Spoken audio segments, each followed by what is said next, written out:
Hello, Bantu YouTube. My name is Annoy, and welcome to my booktube. On today's episode, we'll be doing bookish Icks. So sit back, relax, and let's get into today's video. Let's start.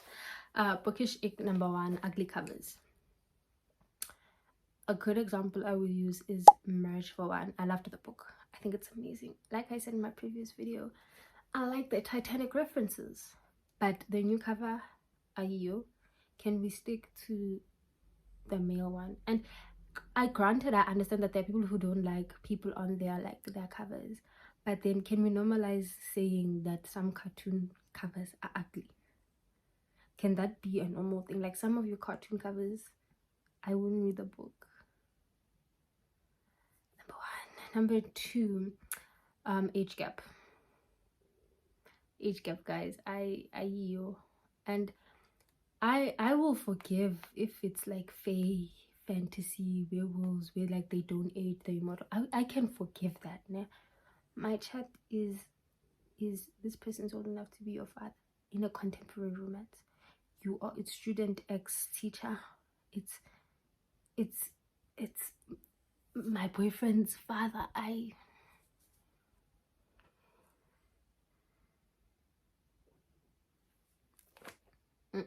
Don't do it to me, guys.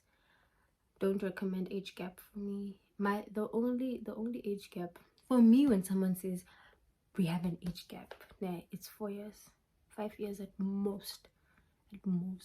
I literally make fun, like not make fun, but I'm literally so like to my boyfriend, you're so old. You're like, you were born in like centuries before the phone existed, and he's 1 year older than me.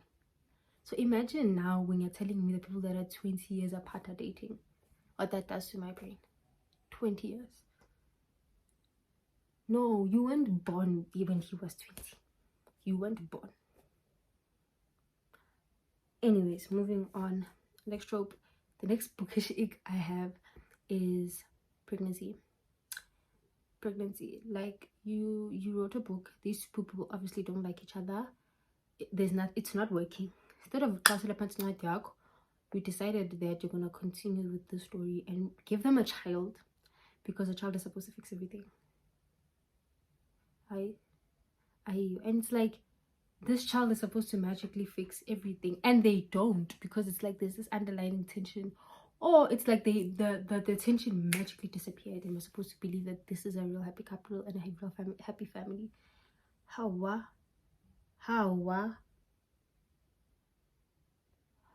But anyways, next one, books that are smart driven. Like the plot is the smart, and I'm not talking, okay, also erotica. I don't read erotic books at all, but it's books that like, so let me tell you how I read smart now. So my definition of smart is a book must have one smarty page, and then I'll start with it like when it starts, and then somewhere I'll just start skimming through because I don't need that much action in my life. So when a book is more than one page of smart, I'm just like, we get it. We really get it. Can we go back to the plot? Nah? And then now, if that already is irking me, imagine when someone writes a book and there's no plot, there's no nothing, it's just them doing it everywhere. And I'm just like, your book shouldn't have been labeled a book. It should have just been erotica. Like, just take it to those people, be erotica, and hand it to them, because that's what it is.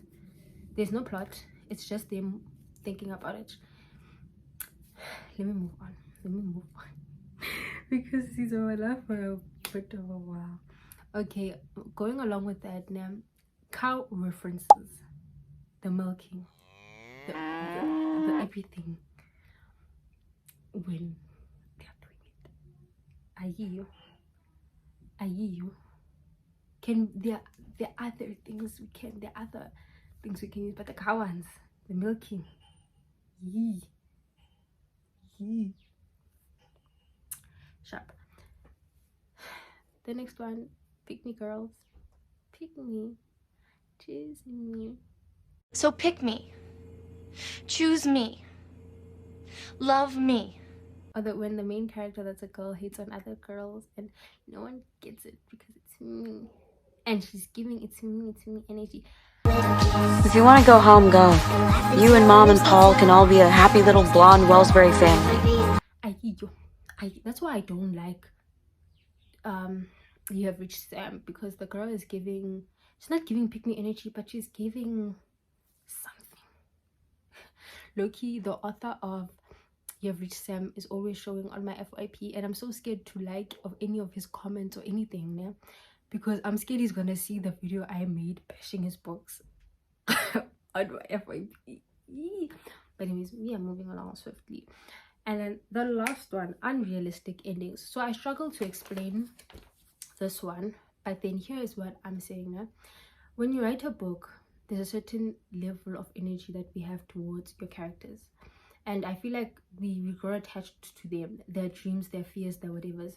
So when you give us an unrealistic ending, like an ending that feels like this character would have never made those choices, it irks me. It's annoying, because in the epilogue you're gonna make them get married and have kids and whatever, and she's now a housewife, but then nowhere in the story was she ever giving housewife energy, was she ever giving I want kids.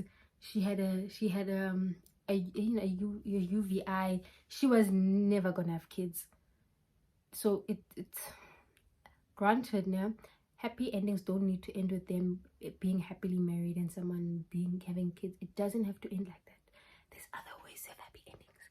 So when you give us happy endings that feel unrealistic to the characters, like if you want to give us like a sad ending, like the guy leaves the love of his life, like as a character, like from what I've read about your character, this guy would never leave his person, so why are you making him leave?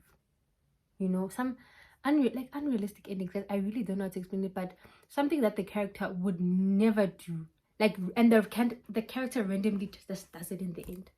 Moving on swiftly, thank you so much for watching my YouTube channel. It means a lot to me that as small as I am, there are people out there that are watching, and I hope that my content makes you happy and that you're able to relate. I do try my best to like pick myself up from the bed, and you know, I think of my 17 subscribers who watch my content, and I'm eternally grateful, and hopefully we can continue to grow the RBTL fam.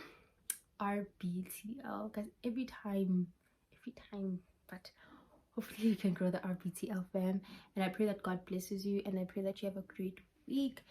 And it's almost approaching the weekend, so please stay safe, keep praying. You're in my prayers, guys. Thank you for watching my content.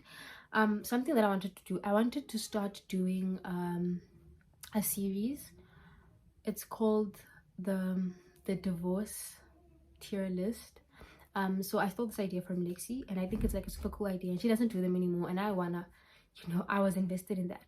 So if that's something you'd like to see, like a series where we just do couples that I read that are most likely to get a divorce and why I think they're most likely to get a divorce, or if they're most likely to stay married forever and ever, that's something you'd like to see, please give me a please comment down below if that's something you'd like to see, and it'll be like the mini series that we do. And another series idea that I had is like every Friday, Saturday, Sunday, I don't drop content during the weekend. Every Friday we just have like a Christian hour where I just do Christian book recommendations. But if that's something you'd like to see, just let me know in the comment sections. Thank you to all the people that comment on my videos and for all the likes. It really goes a long way. But I'm talking too much. With all that being said and done, goodbye, all the best for your week. Cue outro. The angels up in the clouds are jealous, knowing we found service.